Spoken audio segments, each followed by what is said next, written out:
முஹர்ரம் மாதத்துடைய 9வது நாளும் 10வது நாளும் அல்லாஹுடைய முகத்தை நாடி நோன்பு வைப்பது சுன்னாவாகும்.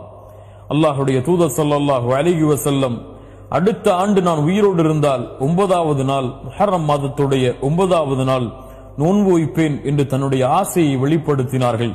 10வது நாள் அல்லாஹுடைய தூதர் நோன்பு வைத்தார்கள். அந்த நாளைத்தான் யௌமு ஆஷுரா என்று அழைக்கின்றோம். அல் ஆஷுரா என்றால் அஷ்ரா, 10வது எண்ணிக்கையை குறிக்கக்கூடிய சொல். அல் ஆஷுரா 10வது நாள், முஹர்ரம் மாதத்துடைய 10வது நாளை குறிக்கக்கூடிய சொல் அது. அல்லாஹுடைய தூதர் ஸல்லல்லாஹு அலைஹி வஸல்லம் ரமதான் மாதம் கடமையாவதற்கு முன்னால் இந்த முஹர்ரம் மாதம் 10வது நாள் நோன்பு வைப்பதை கடமையாக்கி இருந்தார்கள். பின்னால் ரமதானுடைய நோன்பு கடமையாக்கப்பட்டதற்கு பிறகு அல்லாஹுடைய தூதர் ஸல்லல்லாஹு அலைஹி வஸல்லம் விரும்பினால் இந்த ஆஷுராவுடைய நோன்பை நீங்கள் பிடியுங்கள், விரும்பவில்லை என்றால் விட்டுவிடுங்கள் என்று அல்லாஹுடைய தூதர்